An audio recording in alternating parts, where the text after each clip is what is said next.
Dans le verset biblique d'aujourd'hui, les brebis doivent écouter uniquement la voix du berger, notre Seigneur, le bon berger, et le suivre. En ces derniers temps, tout particulièrement, nous devons prêter attention à 3 voix importantes du berger et les suivre. Je vais partager avec vous. Nous devons croire en cette parole et agir en conséquence. On récolte ce que l'on sème. Numéro 2, même au milieu de la persécution, nous devons toujours nous réjouir et rendre grâce. Numéro 3, puisque la venue du Seigneur est proche, nous devons rester vigilants et bien préparer notre huile. Avant de délivrer le sermon, permettez-moi de partager brièvement la nouvelle du 15e anniversaire de l'église de Manmin de Chiang Rai qui a eu lieu en mars dernier. Lors du culte anniversaire, le pasteur Myung Lee et les ouvriers de la mission de Canaan sont venus nous rendre visite et notre congrégation a reçu d'abondantes bénédictions. Le pasteur Myung Lee, en particulier, a accueilli les croyants avec un sourire chaleureux, les a serrés dans ses bras et leur a tenu la main dès son arrivée à l'aéroport. Malgré la barrière de la langue, ces témoignages d'amour ont donné aux croyants l'impression de rencontrer le pasteur titulaire, les remplissant ainsi de joie.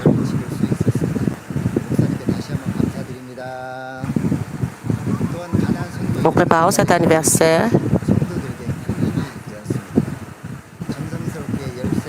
les membres de la mission de Canaan ont fortifié la congrégation.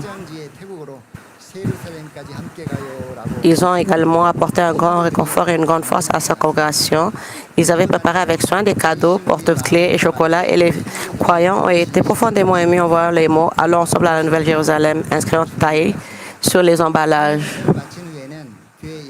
Ces cadeaux étaient empreints d'une sincérité authentique. Les croyants ont véritablement ressenti cet amour. Après l'événement, une séance de témoignages animée par les ouvriers de la mission de Canaan a eu lieu sur la scène extérieure de l'église et des jeunes sœurs ayant dépassé l'âge habituel du mariage ont reçu une grande grâce. Une grande diaconesse a partagé un témoignage mémorable.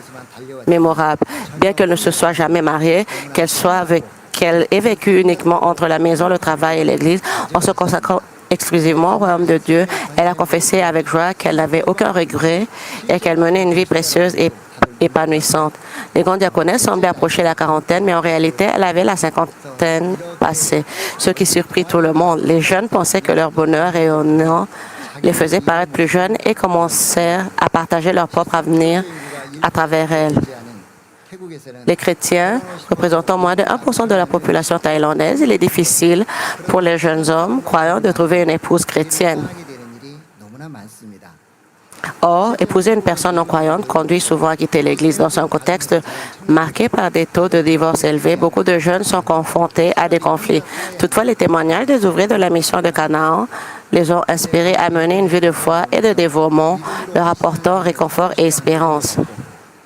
Environ 60 pasteurs et ouvriers issus de 22 églises branches de Manmin en Thaïlande, au Myanmar et au Laos ont pris part à cette célébration anniversaire. Au Myanmar en particulier, où la guerre civile rend les déplacements périlleux et les transports en commun rares, certains participants ont voyagé pendant 1 ou 2 jours en moto sur des routes non goudronnées. Heureusement, grâce aux prières du pasteur titulaire, les passages de frontières se sont déroulés sans encombre et tous ont été protégés tout au long de leur périple. Le Myanmar compte l'une des plus fortes proportions de moines par rapport à la population. 88% de ses habitants étant bouddhistes. C'est aussi l'une des nations les plus pauvres en proie à une guerre civile persistante sous un régime socialiste contrôlé. Connaissant les conditions difficiles dans lesquelles évoluent les pasteurs locaux qui prennent soin des croyants et rendent-elles des brebis sans berger, j'éprouvais toujours de la tristesse en les voyant. Pourtant, même lors des brèves rencontres avec les orateurs, ils écoutaient avec une profonde soif spirituelle. Cette aspiration s'intensifiait particulièrement lors de la venue de la fille du berger, tant qu'il désirait revoir le berger lui-même. Actuellement, les pasteurs titulaires des églises branches participent chaque jour en ligne à la réunion de prière de Daniel. Ayant reçu une grande partie de l'enseignement du pasteur émérite lors des séminaires précédents, ils nourrissent un profond désir de le revoir et manifestent un vif intérêt pour les nouvelles concernant le pasteur titulaire de l'Église centrale. Surtout les pasteurs et ouvriers présents à l'anniversaire ont témoigné avec gratitude avoir fait l'expérience de guérison divine et avoir été profondément touchés par une louange remplie de l'Esprit, ravivant ainsi leur expérience en la Nouvelle-Jérusalem. Afin de perpétuer cette ferveur, une retraite spéciale pour les ouvriers a été organisée à la mi-mai. Malgré la saison chaude, la retraite a bénéficié d'une météo fraîche et de l'apparition quotidienne d'arc-en-ciel, permettant à chacun de ressentir profondément l'amour de Dieu le Père. Un arc-en-ciel extraordinaire tel qu'on n'en avait jamais vu auparavant, et notamment apparu un arc-en-ciel ovale aux couleurs éclatantes encerclait le soleil. Grâce à cette retraite, des jeunes hommes ont reçu un éveil spirituel et ont animé la louange, insufflant une ferveur générale. Durant les prédications, leur puissant « Amen » a surpris tout le monde sans laisser personne somnoler. De nos jours, les temps de prière ressemblent à des réunions de réveil où les gens s'agenouillent et lèvent haut les mains pour prier. Lors de la retraite, des menus McDonald's ont été offerts aux élèves et aux jeunes. Certains ont confié que c'était la première fois qu'ils mangeaient un tel repas au restaurant, ce qui était surprenant.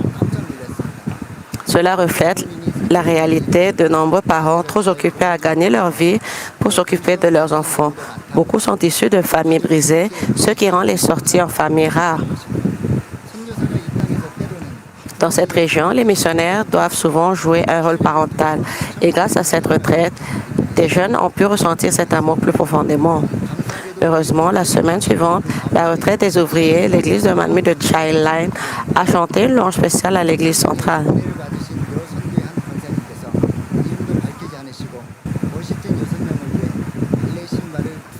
Le jour de cette prestation, une grande diaconesse de la mission de Canaan, ayant reçu une bénédiction, a proposé anonymement d'offrir 2 paires de chaussons de danse à chacune des 6 membres de l'équipe de louange. La responsable de l'équipe de louange a été stupéfaite. Elle avait besoin de chaussures de louange depuis longtemps, mais n'osait pas le demander, se contentant de prier avec persévérance. Et voilà que leur prière était exaucée. Je n'avais même pas réalisé qu'elles avaient besoin de ces chaussures et je m'en suis voulu. Toutefois, j'ai pensé que ces processus de prière et d'exaucement étaient essentiels à la croissance de la foi et je me suis réjoui avec elles. Je remercie encore une fois sincèrement la grande diaconesse pour ce don. Passons maintenant au sermon principal. La première voix du berger nous dit ceci: nous devons croire en la parole, on récolte ce que l'on sème et agir en conséquence. Galates 6:7 déclare: ne vous y trompez pas, on ne se moque pas de Dieu. Ce qu'un homme aura semé, il le moissonnera aussi. Le pasteur émérite a vécu selon cette parole, semant toujours avec générosité. Il s'est privé de plaisir personnel, économisant et se sacrifiant pour servir et aider les âmes. Même en sachant que certains bénéficiaires pourraient le trahir et partir, il continue à donner. Il a semé abondamment pour la mission mondiale, récoltant de grands fruits lors de campagnes d'évangélisation à l'étranger et d'innombrables guérisons divines ont eu lieu grâce à des prières puissantes. Nous sommes nous-mêmes des témoignages vivants de cette puissance. Aujourd'hui encore, grâce à la justice établie par le pasteur émérite, la puissance de Dieu continue de se manifester à travers le pasteur titulaire et les autres pasteurs, ce dont nous sommes profondément reconnaissants. Les prédications témoignages du mercredi et le zèle des grandes diaconesses pour l'évangélisation ont été profondément émouvants et interpellants. J'ai été profondément touché par cette passion pour l'évangélisation, en particulier lors des prédications témoignages des grandes diaconesses les plus expérimentées. En examinant ma propre situation, alors que ma ferveur pour l'évangélisation s'est considérablement refroidie, j'ai ressenti de la honte et j'ai été vivement interpellé par la parole de Dieu. Bien qu'imparfait, j'ai moi aussi tenté de suivre l'exemple du pasteur émérite en servant la congrégation tant sur le plan spirituel que matériel. Parfois, lorsque ceux que j'avais aidés me trahissaient ou lorsque des croyants et des ouvriers que j'aimais partaient par amour de l'argent ou par désir du monde, mon cœur était profondément blessé. Comment peut-on aimer l'argent plus que le royaume de Dieu? D'un point de vue humain, je ne pouvais le comprendre.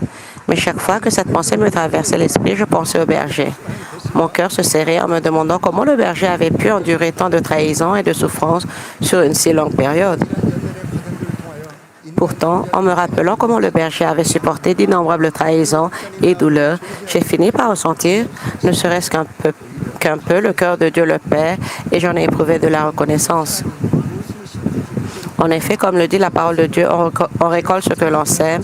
Ce n'était pas un hasard, si bien que né et élevé dans un temple, j'ai fini par accepter le Seigneur alors que j'étais au lycée. Cela était possible parce que quelqu'un avait semé des prières.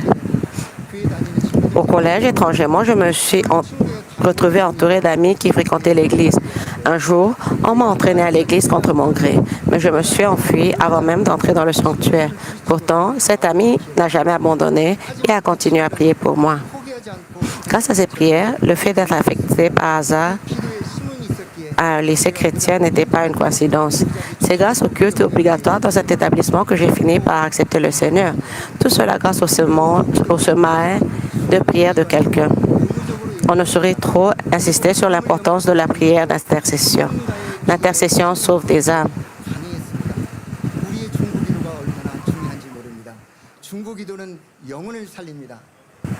Le fait que le fils d'un moine bouddhiste soit devenu responsable de l'évangélisation à l'Église et rejoint l'Église de Manmin et soit aujourd'hui missionnaire dans un pays bouddhiste, tout cela a été rendu possible par les prières de quelqu'un.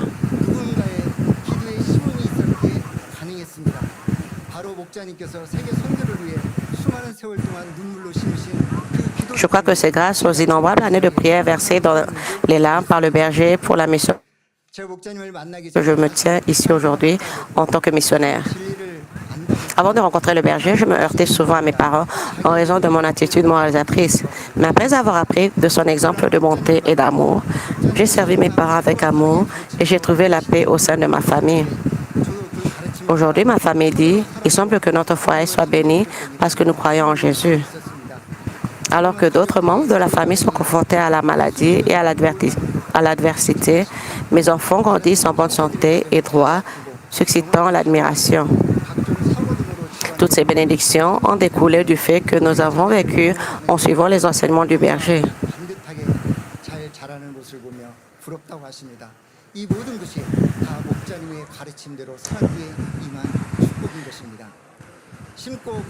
L'église de Manmin de Chiang Lai cultivait également la prière quotidienne grâce aux réunions de prière de Daniel. Parce que le berger était un exemple de semer spirituellement et de récolter spirituellement. Toutefois, comme nous étions situés au milieu de commerces et de complexes résidentiels, nous devions veiller à ne pas déranger le voisinage. Durant la pandémie de COVID, nous gardions les portes fermées, les rideaux tirés et le volume sonore bas, tout en priant avec ferveur et sincérité. Ainsi, même lors des réunions de prière de Daniel, nous devions maintenir les portes hermétiquement closes, les rideaux tirés et le volume des haut-parleurs au plus bas, donnant l'impression qu'aucun rassemblement n'avait lieu. Je me souviens très bien de cette situation déchirante où nous pouvions ouvrir grand la bouche, mais sans élever la voix. Pourtant, au plus profond de notre cœur, nous luttions et nous écrions vers Dieu dans la prière.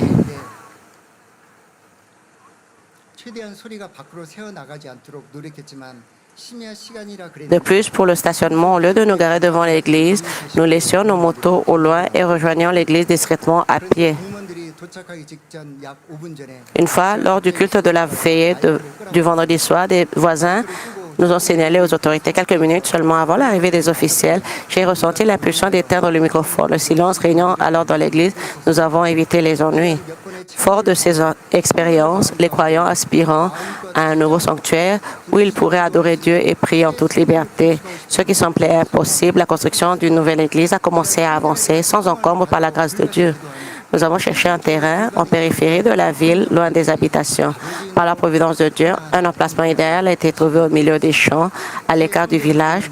Après quelques péripéties, nous avons immédiatement procédé à l'achat du terrain.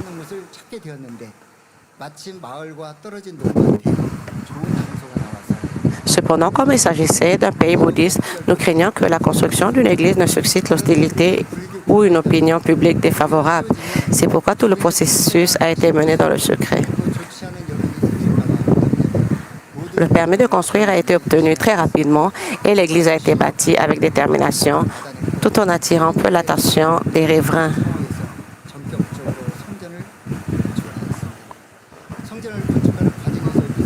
La construction a donné lieu à de nombreuses anecdotes.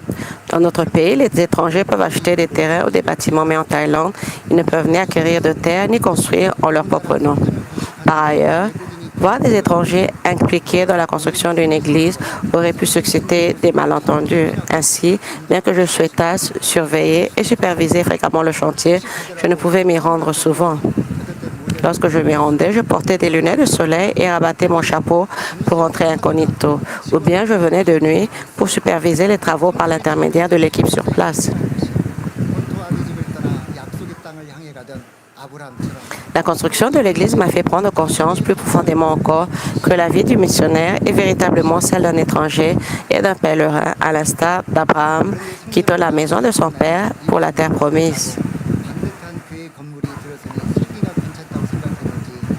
Cependant, une fois l'église achevée, des personnes extérieures ont commencé à bâtir des maisons aux alentours, pensant peut-être que le lieu était propice à l'installation, puisque le terrain y était bon marché et qu'un bel édifice religieux y avait été érigé. Ainsi animés par la conviction spirituelle qu'il ne fallait pas laisser des personnes du monde s'installer juste à côté de l'église, nos ouvriers ont décidé de s'y établir eux-mêmes. Certains, malgré des circonstances difficiles, ont contracté des prêts pour construire des maisons jouxtant l'église, cherchant par divers moyens à la protéger. Comme résultat, tous les terrains adjacents à l'église sont désormais occupés par les foyers de nos membres. L'installation de ces ouvriers près de l'église a apporté un grand bienfait spirituel. Ils pouvaient s'y arrêter pour la prière matinale avant le travail, ce qui a redynamisé ces réunions de prière. De plus, la fréquence de leur visite a naturellement augmenté le temps consacré au culte.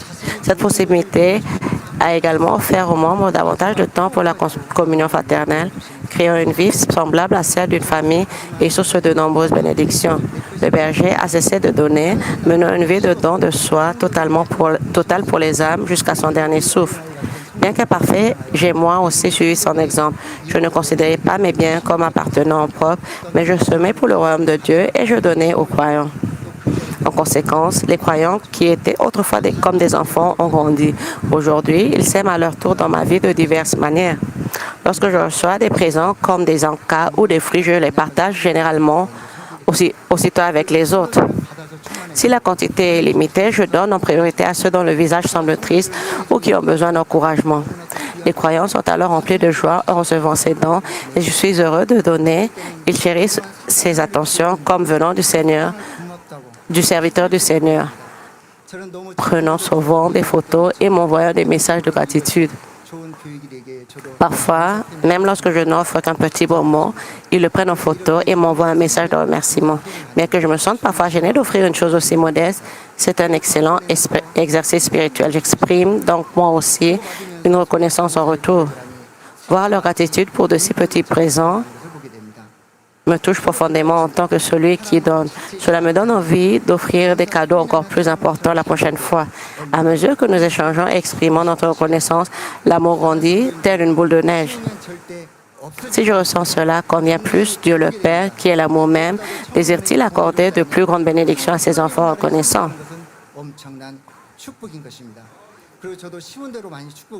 Chers frères et sœurs en Christ, ceux qui sèment ne disparaît jamais. La moisson est assurée. Surtout, cela s'accumule avec des intérêts composés dans la banque du ciel, faisant du fait de semer dans le royaume de Dieu une bénédiction immense. Et moi aussi, j'ai été grandement béni en fonction de ce que j'ai semé. Exprimer sa gratitude est aussi une forme de semence. Exprimons aussi fréquemment notre reconnaissance à Dieu le Père et nous recevrons assurément des bénédictions. En ce moment, exprimons ensemble notre gratitude. Dieu le Père, merci. Pour s'aligner sur le flot de l'Église centrale, l'Église de Manmin Changlar participe au culte du mercredi, aux veillées de prière du vendredi soir, au culte du dimanche et aux réunions de prière de Daniel via des diffusions en direct ou des vidéos enregistrées. Lors des cultes du vendredi soir, en particulier, les croyants découvrent souvent dans le magazine de Banmin des nouvelles concernant les anniversaires des églises branches à l'étranger et les activités missionnaires mondiales de l'Église centrale. Cela a éveillé en eux le désir d'évangéliser. Une culture d'évangélisation volontaire s'est désormais instaurée, que ce soit après le culte du dimanche ou dès que le temps le permet. En vérité, ce que nous voyons et entendons revêt une grande importance. Par ailleurs, après avoir découvert le ministère de coiffure de l'Église centrale dans le magazine de Banmin, certains croyants ont trouvé l'inspiration et ont organisé de leur propre initiative un ministère de coiffure local. Ils interviennent principalement lors de visites à domicile car la plupart des habitants vivent au jour le jour avec des moyens financiers très limités. Ils cherchent généralement un emploi près de chez eux. En l'absence de transport en commun suffisant, ils se déplacent surtout à moto, cherchant même à économiser sur le carburant. Ainsi, lorsque les bénévoles de notre Église leur rendent visite, ils sont chaleureusement accueillis. Cependant, aucun des membres de notre ministère de coiffure n'avait reçu de formation professionnelle. Leur seule expérience consistait à couper les cheveux de leur mari à la maison.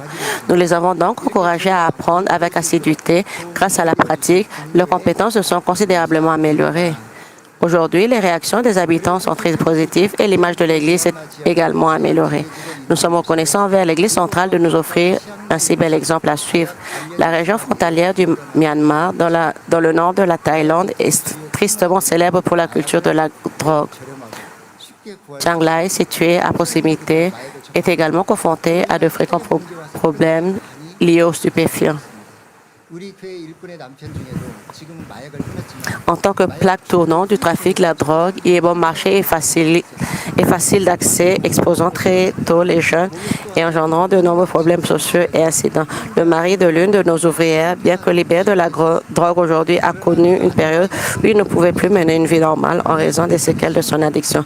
Il errait la nuit sans vêtements, négligeait son hygiène et marmonnait dans un état d'hallucination. Son état était très critique, mais sa femme et les autres ouvriers n'ont jamais baissé les bras, allant jusqu'à prier tout spécialement pour lui.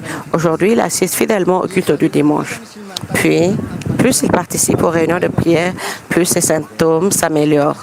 Son visage, autrefois fermé, s'éclaire désormais d'un sourire et il prend même pleinement part au culte du dimanche soir. Cette famille de 3 personnes, le couple et la fille collégienne, vit dans un logement composé d'une pièce unique et d'une salle de bain. Pour la fille, vivre longtemps dans un espace aussi exigu et sans intimité doit être difficile. Pourtant, elle endure la situation avec patience tout en prenant soin de son père. Malgré ces épreuves, elle sert fidèlement au sein de l'équipe de louange de l'Église et en tant que présidente du groupe d'étudiants. Elle assiste aux divers cultes ainsi qu'aux réunions de prière de Daniel et aide même à nettoyer les toilettes de l'Église le samedi et à préparer les repas le dimanche. Elle grandit avec droiture et devient une personne admirable.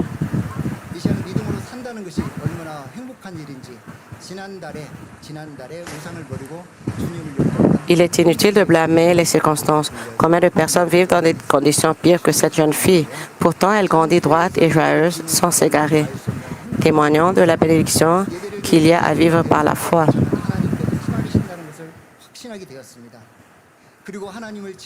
Quelle joie de vivre par la foi. Laissez-moi partager le témoignage d'un membre de l'Église, Joshi, qui a abandonné les idoles et accepté le Seigneur le mois dernier.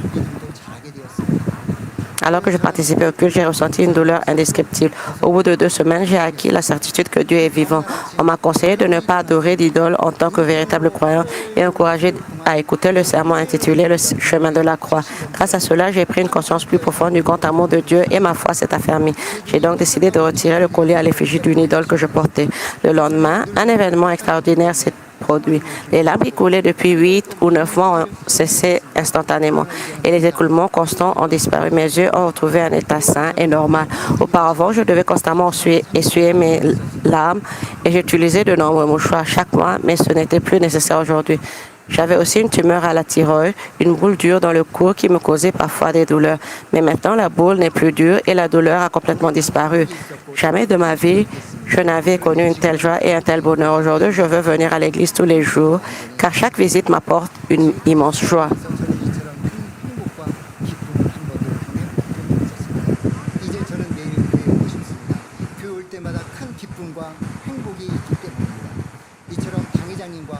Grâce aux paroles vivifiantes du pasteur émérite et du pasteur titulaire, nous sommes transformés. De nombreux croyants sont guéris et reçoivent des réponses à leurs prières lors des réunions de guérison divine dirigées par le pasteur titulaire.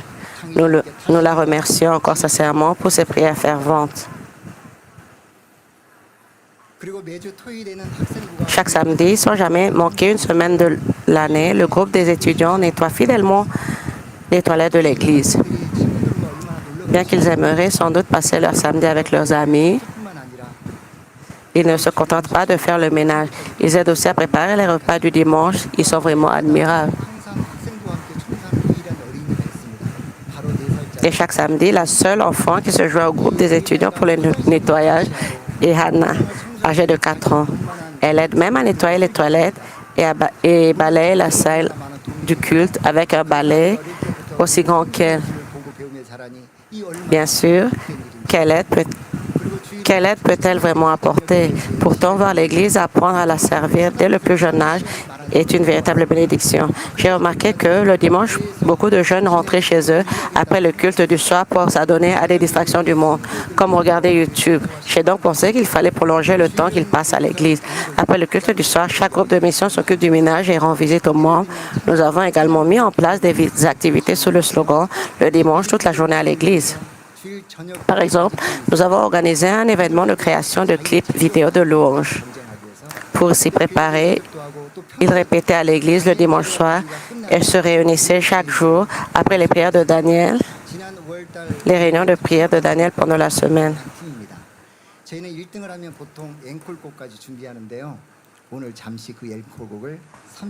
L'équipe qui a interprété une louange spéciale à l'église centrale en mai a remporté la première place. Habituellement, l'équipe gagnante prépare aussi une autre louange, une chanson traditionnelle thaïlandaise.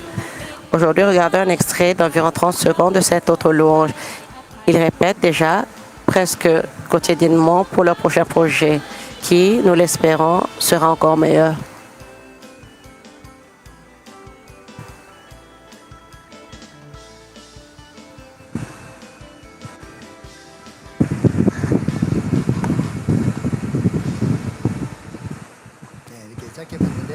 지금도 또 다음 작품을 준비하며 거의 매일 연습하고 있습니다. 더 좋은 작품이 나올 것을 기대하고 있습니다. 그리고 청년 일꾼들의 집이 교회 바로 옆에 있어서 Comme les jeunes ouvriers habitent tous tout près de l'église, ils ouvrent tour à tour leur domicile pour préparer le dîner ensemble et tenir un culte de district, créant ainsi une atmosphère familiale. Tous les programmes sont conçus pour que les jeunes éprouvent plus de joie et de bonheur à passer du temps avec leurs frères et sœurs en Christ dans la foi à l'Église qu'à profiter des plaisirs du monde. Sur le plan spirituel, pour prévenir la paresse, nous augmentons le temps de prière personnel grâce à la campagne En route vers la Nouvelle-Jérusalem et intensifions l'écoute des sermons. Comme les jeunes risquent facilement de tomber dans l'oisiveté s'ils n'ont pas d'objectif, nous les plaçons dans des situations de saine compétition. Comme le berger l'a souligné, une telle compétition constitue un excellent stimulant qui nous garde éveillés et vigilants. Nous menons la campagne Nouvelle-Jérusalem depuis plus de 8 ans. Il nous est arrivé de tomber dans la routine et de nous demander si nous devions continuer. Pourtant, en renouvelant les critères de notation, nous avons su maintenir la motivation et le défi pour les croyants. À une époque où les smartphones exposent facilement les jeunes aux choses du monde, une campagne les aide à rester spirituellement vigilants. Certains croyants se réjouissent de pouvoir écouter plus de 5 sermons par jour sur leur téléphone. À mesure qu'ils entendent davantage la parole de Dieu, la louange jaillit naturellement sur leur lieu de travail, un résultat véritablement béni.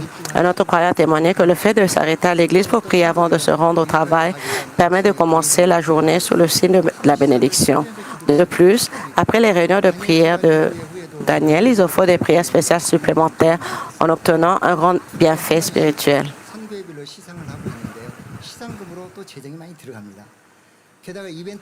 Tous les 2 mois, les groupes de mission remettent des récompenses, ce qui implique des dépenses financières importantes. Pour susciter l'intérêt, ces événements nécessitent également une dimension compétitive, ce qui alourdit encore les coûts. Toutefois, conscients de la loi spirituelle des semences et de la moisson, nous éprouvons une joie plus grande à semer avec l'assurance que nous récolterons en conséquence. Deuxièmement, nous devons toujours nous réjouir et rendre grâce, même au milieu de la persécution. Matthieu 5, 10, 12 déclare « Heureux ceux qui sont persécutés pour la justice, car le royaume des cieux est à eux. Réjouissez-vous et soyez dans l'allégresse, parce que votre récompense sera grande dans les cieux. » Comme l'enseigne la parole de Dieu, nous devons nous réjouir même lorsque nous sommes persécutés pour la justice. Car la persécution pour la justice nous sanctifie et elle contribue en réalité à la diffusion de l'Évangile. Après le martyre d'Étienne,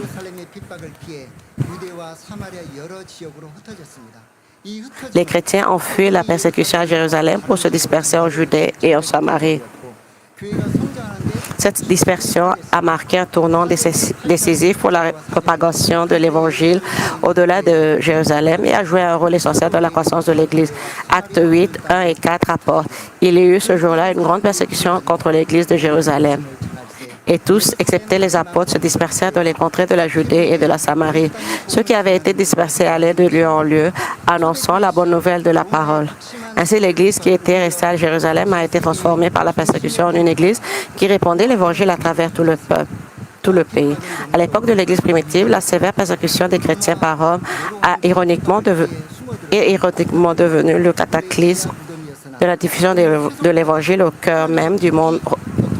Rome elle-même, la persécution a également apporté de grands bienfaits spirituels.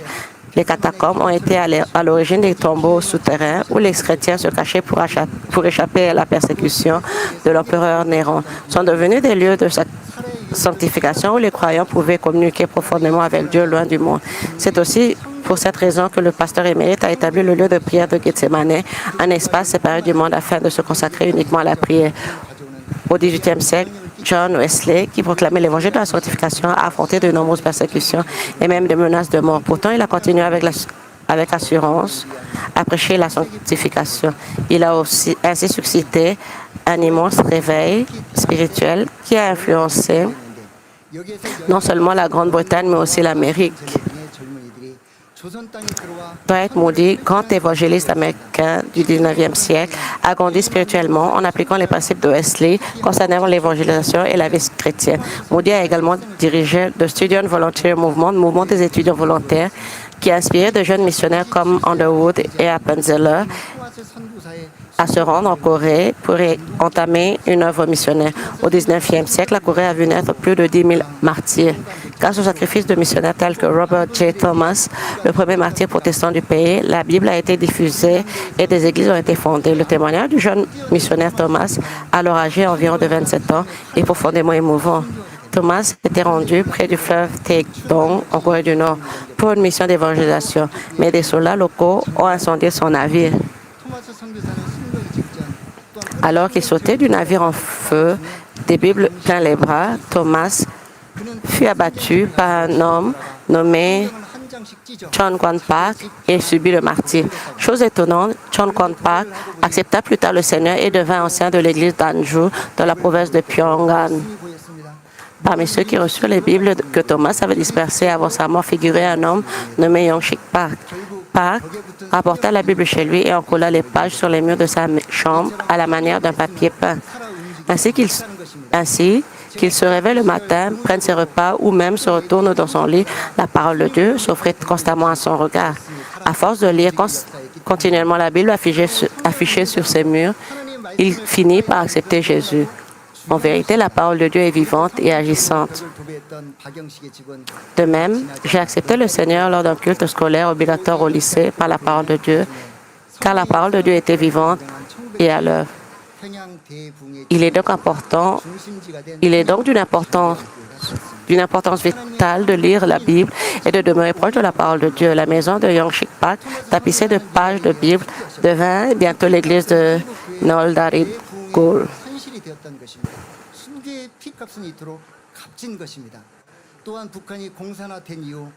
Cette église de Noldarit-gol devint par la suite l'église Changdaehyun de Pyongyang, épicentre du célèbre réveil de Pyongyang en 1907, où l'esprit du Saint-Esprit se manifesta avec une puissance extraordinaire. La providence de Dieu est véritablement mystérieuse et merveilleuse. Par son martyre, le missionnaire Thomas devint un grain de blé et le prix de son sang servit de terreau au grand réveil de la Corée. Tel est le prix inestimable du sang des martyrs. Après que la Corée du Nord soit devenue communiste, d'innombrables chrétiens ont subi le martyre. Durant la guerre de Corée, beaucoup ont fui la persécution du Nord pour se réfugier au Sud, emportant avec eux la tradition de l'Église clandestine. Cela a favorisé la diffusion de mouvements de prière tels que les veillées de prière et la prière à l'aube, influençant considérablement l'évangélisation de la Corée du Sud. Ainsi, troisièmement, puisque la venue du Seigneur est imminente, nous devons rester vigilants et bien préparer notre huile. Examinons à présent les signes de la fin du monde. Le premier signe de la fin est constitué par les guerres au Moyen-Orient impliquant Israël qui ressemblant à une prélude à l'Armageddon et par l'apparition d'épidémies. Luc 21, 10, 11 déclare. Alors il leur dit, une nation s'élèvera contre nation et un royaume contre royaume. Il y aura de grands tremblements de terre et en divers lieux, des pestes et des famines. Il y aura des phénomènes terribles et de grands signes dans le ciel. Ézéchiel 38:8 dit, après bien des jours, tu seras à leur tête dans la suite des années. Tu marcheras contre le pays dont les habitants échappés à l'épée auront été rassemblés d'entre plusieurs peuples sur les montagnes d'Israël, longtemps désertes, retirés du milieu des peuples. Ils seront tous en sécurité dans leur demeure.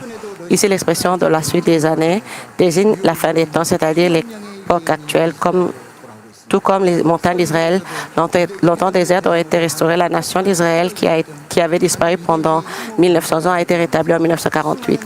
Et comme le dit la parole de Dieu, et au sujet du rassemblement d'entre plusieurs peuples, les Juifs disparaissaient dans le monde entier retournent sur leur terre natale. Récemment, des dizaines de milliers d'entre eux sont retournés en Israël en raison des menaces liées au conflit prolongé entre la Russie et l'Ukraine. En Europe occidentale, la montée des crimes de haine antisémites, y compris les menaces visant les synagogues, pousse de nombreux Juifs à retourner en Israël, accomplissant ainsi la prophétie biblique.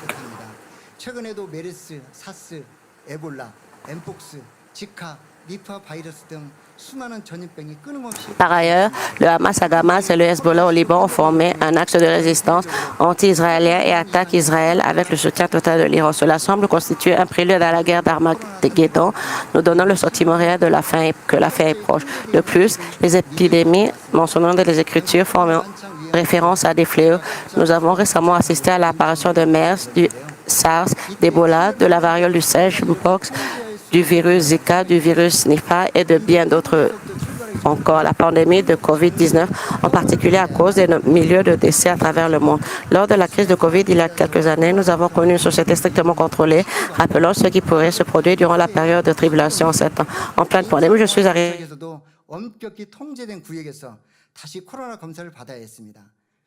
grande épreuve, la société pourrait être contrôlée de cette manière.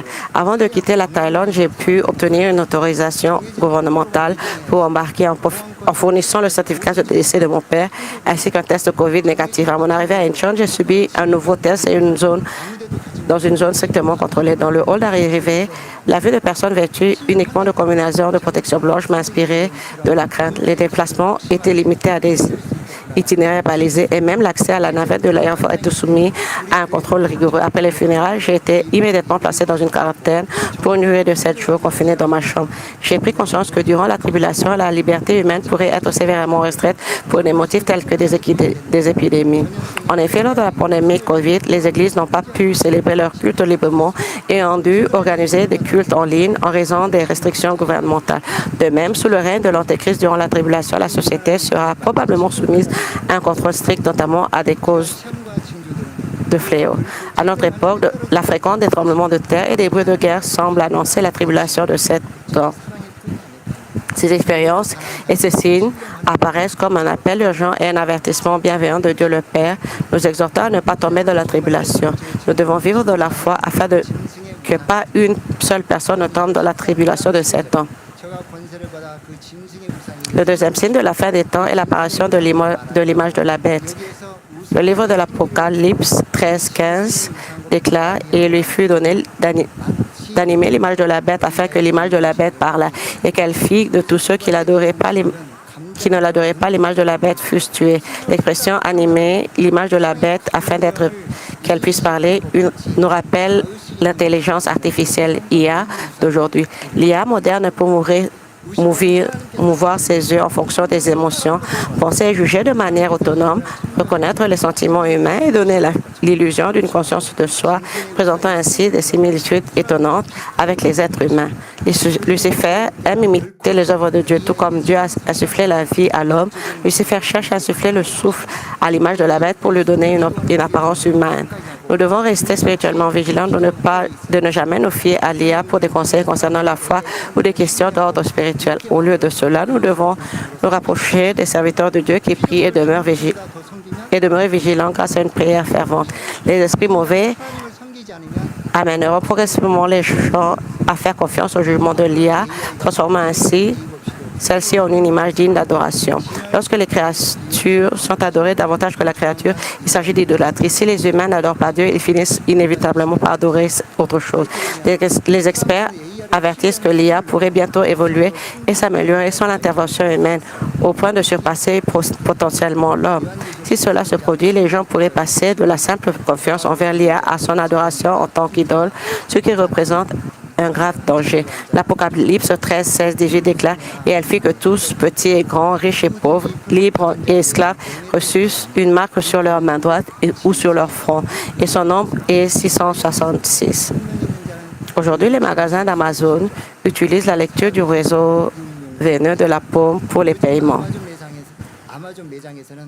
Alipay a commercialisé le paiement avec reconnaissance faciale et il existe déjà des systèmes utilisant des puces implantées dans la main pour effectuer des transactions.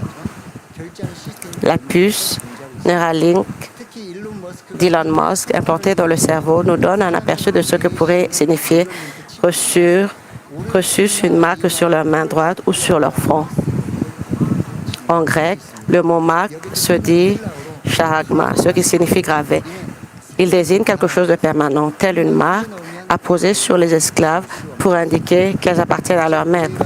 Actuellement, de nombreuses nations, dont la Corée du Sud, développent des monnaies numériques de banque centrale MNBC visant à éliminer l'argent liquide. Cela laisse entrevoir un avenir où les dépenses seront régies par la politique de l'État. Cette évolution préfigure ce qui se produira durant la tribulation. Une société sans espèces implique que toutes les transactions sont numériques et contrôlées de manière centralisée, ce qui pourrait constituer le fondement du système de la marque de la bête.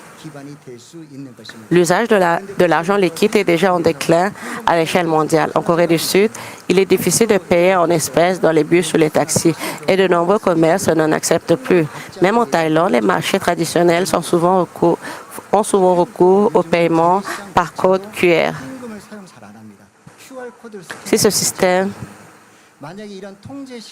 tombe entre les mains de l'Antéchrist, les chrétiens vivant durant la tribulation devront fuir pour éviter de recevoir la marque. Mais même cela s'avérera difficile. Même s'ils se cachent dans des grottes au cœur des montagnes, les drones perfectionnés, dotés de l'imagerie thermique, peuvent détecter le rayonnement infrarouge émis par les corps et les objets, trahissant ainsi la présence des fugitifs. Par conséquent, nous ne devons en aucun cas nous retrouver pris dans la tribulation de 7 ans.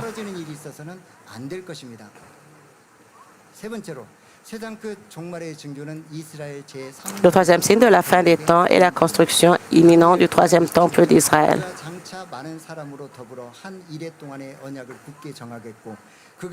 Daniel 9:27 déclare « Il fera une solide alliance avec plusieurs pour une semaine, et durant la moitié de la semaine, il fera cesser le sacrifice et l'offrande. Le dévastateur commettra les choses les plus abominables jusqu'à ce que la ruine et ce qui a été résolu fondent sur le dévastateur. » 2 Thessaloniciens 2:4 dit « L'adversaire qui s'élève au-dessus de tout ce qu'on appelle Dieu ou de ce qu'on adore, jusqu'à s'asseoir dans le temple de Dieu, se proclamant lui-même Dieu. » Ici, le pronom « il » désigne l'Antéchrist qui négociera un traité de paix au Moyen-Orient et s'imposera comme un dirigeant mondial, se présentant comme un apôtre de la paix.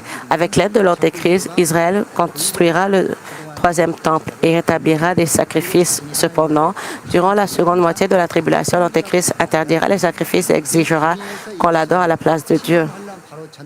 Comme Daniel l'a prophétisé, Israël a déjà achevé les préparatifs du troisième temple, marquant ainsi l'étape précédant immédiatement la tribulation.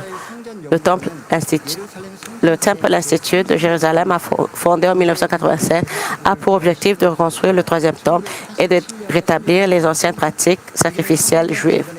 Des ustensiles pour le temple, des mémorials, des vêtements sacerdotaux et des plans architecturaux ont déjà été préparés. Des tests ADN ont permis d'identifier les vides. Ces derniers sont désormais formés, y compris pour les fonctions de grands prêtres. Lorsque l'Antéchrist dirigera le traité de paix et que le troisième temple sera achevé, cela marquera le début de la tribulation de 7 ans.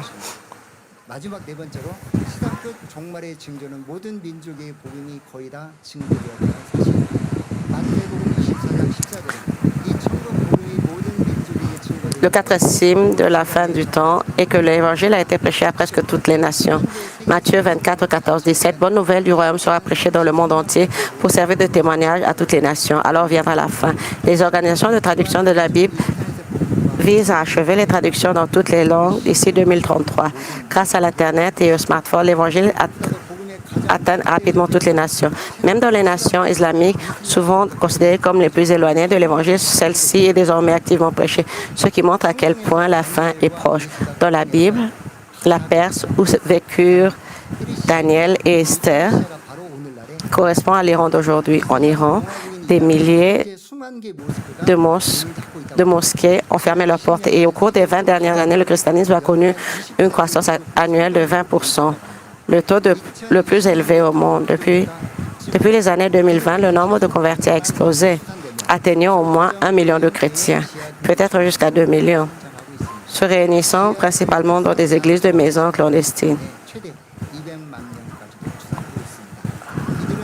Ils découvrent l'Évangile via Internet et le satellite, malgré la persécution et les lourdes sanctions encourues pour leur conversion.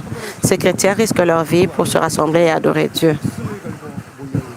À travers tout l'Iran, les témoignages d'expériences surnaturelles affluent. Certains ont vu une silhouette rayonnante vêtue de blanc dire « Je suis le chemin, la vérité et la vie ». D'autres ont entendu Jésus les appeler par leur nom en rêve ou ont même entendu des versets bibliques qu'ils ne connaissaient pas auparavant. Une église clandestine a témoigné que plus de la moitié de ses membres avaient rencontré Jésus par le biais de rêves ou de visions. Dans des zones déchirées par la guerre comme Gaza et le Liban, de nombreux musulmans ont raconté avoir rencontré Jésus en rêve et s'être convertis au christianisme. Même en Égypte, où 90% de la population est musulmane, les conversions ont fortement augmenté. Environ 3 millions de musulmans ont accepté le Seigneur malgré l'isolement social et les menaces pesant sur leur vie, témoignant d'un grand réveil au sein des nations islamiques. La fin étant proche et le temps compté, Dieu agit de manière mystérieuse et transcendante. Lors d'entretiens avec des chrétiens iraniens, ces derniers n'ont pas dit qu'ils attendaient la chute du régime islamique pour adorer librement. Ils ont plutôt proclamé « Viens Seigneur Jésus », ce qui a profondément ému beaucoup de gens. Nous devons nous aussi avoir une foi assez audacieuse pour proclamer « Viens Seigneur Jésus ».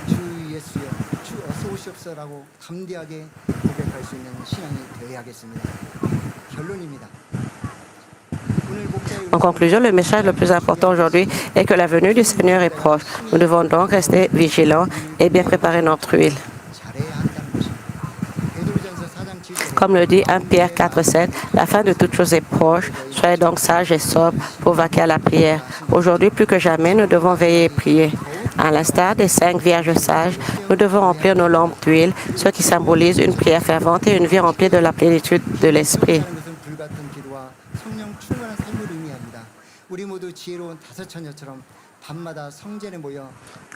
Rassemblons-nous tous comme les vierges sages, chaque nuit dans le sanctuaire en élevant nos prières pour être remplis de l'huile et du Saint-Esprit. Luc 21, 34 dit « Prenez garde à vous-même, de craindre que vos cœurs ne s'apesantissent par les excès du manger et du boire et par les soucis de la vie, et que ce jour ne vienne sur vous à l'improviste. »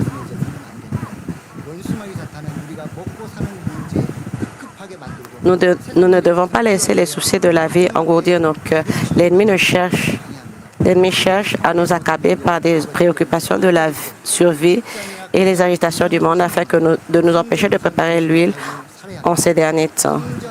Nous devons confier entièrement tous les soucis de la vie à Dieu le Père et vivre non pas en plaçant le travail ou la famille au premier plan, mais en faisant du sanctuaire le centre de notre existence. Une vie centrée sur le sanctuaire signifie accorder une priorité absolue au culte du mercredi, aux veillées de prière du vendredi soir, au culte du dimanche et aux réunions de prière de Daniel. En ce moment même, des croyants dans les pays islamiques et en Corée du Nord se rassemblent secrètement dans des églises clandestines au péril de leur vie pour adorer Dieu et attendre avec ferveur le retour du Seigneur. La foi au retour du Seigneur fait partie intégrale de l'Évangile, à 5 dimensions de notre dénomination. Alors que nous nous trouvons à l'ultime seconde de la fin des temps, cette foi est plus urgente que jamais. Ce n'est pas un hasard que le message de la veillée de prière du mois dernier portait sur l'arche de Noé. Comme le dit Matthieu 24, 37, ce qui arrivera du temps de Noé arrivera de même à l'avènement du Fils de l'homme. Nous vivons une époque semblable à celle de Noé où le péché est omniprésent. Sur le plan spirituel, l'arche représente la parole de Dieu. Nous devons nous examiner. Suis-je à l'intérieur de l'arche? Est-ce que je vis selon la parole de Dieu? Ainsi que tous les croyants de l'Église de Manmin préparent bien leur huile et confessent avec assurance en tout temps, viens, Seigneur Jésus. Je prie au nom du Seigneur Jésus-Christ. Amen. Prions pour ce sujet du message. 언제라도 신부단장을 차라해서 주님 오실 때 주여 쏘오셨다 고백할 수 있는 담대하게 고백할 수 있는 마지막 때를 준비하는 귀한 성도님이 되도록 축복하여 주십시오. 늘 깨어 기도하며 성령 충만한 삶으로 늘 깨어 기름 준비 잘하는 성도들로 축복하여 주시옵소서. 감사하며 우리 주 예수 그리스도의 이름으로 기도합니다. 아멘. Nous avons ainsi prié au nom du Seigneur Jésus-Christ. Amen. Comme nous recevons la prière du pasteur émérite pour les malades sur les camps, posez vos mains sur partie malade ou partie faible de votre corps. Et si vous n'êtes pas malade, posez vos mains sur votre torse pour recevoir la réponse. Alléluia, Dieu Tout-Puissant, notre bien-aimé Père. S'il te plaît, impose tes mains sur tous les croyants qui reçoivent cette prière maintenant. Montre tes œuvres qui transcendent le temps et l'espace à ceux qui reçoivent cette prière via DCN, Internet et la télévision par satellite dans les églises branches et les sanctuaires locaux, ainsi qu'à tous les autres enfants de Dieu dans le monde. Donne-leur la foi pour croire de tout leur cœur. Chasse les pensées négatives et les doutes et chasse tous les tests et épreuves de la tête aux pieds, tous les entrailles, articulations, nerfs, tissus et cellules, quelle que soit la partie malade, brûlez avec le feu de Saint-Esprit et la lumière originelle. Au nom de Jésus-Christ, je commande à l'ennemi, le diable et Satan, que toutes les maladies, germes et virus et infirmités disparaissent, que la lumière soit. S'il te plaît, brûle toutes leurs maladies terminales et incurables avec le feu du Saint-Esprit. Chasse toutes les maladies endémiques dont la malaria, le paludisme, toutes les maladies contagieuses, y compris le rhume, la grippe et la fièvre, disparaissez. Protège-les de toutes sortes de germes et de virus. Guéris-les de toutes sortes de cancers, de l'estomac, du poumon, du foie, du sein, de l'utérus et de l'intestin. Le sida, la leucémie, l'apoplexie cérébrale, l'hypertension, l'hypotension artérielle, le diabète, les problèmes de thyroïde, les maladies cardiaques, pulmonaires et maladies de femme, ainsi que toutes les inflammations disparaissaient. Guéris-les de la polio, des accidents vasculaires cérébraux, de l'arthrite et des hernies discales. Maux de dos, maux de tête, névralgie et toute autre douleur disparaissait. Épilepsie, autisme, dépression, névrose et autres maladies mentales disparaissaient. Toutes sortes de paralysies soient déliées. Levez-vous, marchez et sautez. Que les yeux puissent bien voir, que les oreilles puissent bien entendre, que les aveugles voient, les sourds entendent et les muets parlent. Guéris-les des séquelles de toutes sortes d'accidents, restaure leurs os brisés. Restaure-les des brûlures, permet que la chaleur et la sensation de brûlure disparaissent. Père, qu'il ne reste aucune cicatrice. Soyez purifiés de toutes sortes de dépendances à la drogue, d'empoisonnement et de toxicomanie. Permis que les nerfs, tissus et cellules mortes soient régénérés. Je donne vie aux morts. Donne-leur la bénédiction de la conception. Recevez la bénédiction de la conception. Au nom de Jésus-Christ, je commande à l'ennemi, le diable et à Satan, au maître de la puissance de l'air, aux forces maléfiques des lieux célestes et à leurs serviteurs, disparaissez. Disparaissez, esprit mauvais, impur, de fausseté et trompeur, esprit de séparation et toutes les forces des ténèbres. Délie les liens des ténèbres, ténèbres disparaissez, que la lumière soit. Dieu le Père, donne-leur la force de s'écrire dans la prière et la puissance de se débarrasser des péchés et de se sanctifier. comme leurs âmes prospèrent, que tout aille bien pour eux et que leurs familles soient évangélisées. Protège-les de toutes sortes d'accidents et de catastrophes tout au long de cette semaine et bénis-les pour qu'ils mènent une vie prospère sans aucun problème. Avec le fardeau des saints, du Saint-Esprit, de l'armée céleste et des anges, et avec tes yeux ardents, protège tous tes enfants, leurs familles, leurs lieux de travail et leur commerce. Donne aux étudiants la sagesse et compréhension et donne-leur l'enthousiasme et la ferveur pour étudier ardemment. S'il te plaît, garde leur cœur et leur pensée des choses du monde et permets qu'ils puissent aimer Dieu avec plus de ferveur. Que tes enfants mangent, boivent ou quoi qu'ils fassent, permets qu'ils puissent le faire en vivant une vie qui te glorifie, Dieu le Père. Qu'ils soient capables de témoigner du Dieu vivant en disant « J'ai rencontré et expérimenté Dieu et j'ai reçu ses réponses et ses bénédictions. » Dieu notre Père, merci. Sois glorifié toi seul. Au nom de notre Seigneur Jésus-Christ, je prie. 아버지 하나님 감사합니다. 홀로 영광 받으옵소서. 우리 주 예수 그리스도의 이름으로 기도하옵나이다. 아멘. Amen.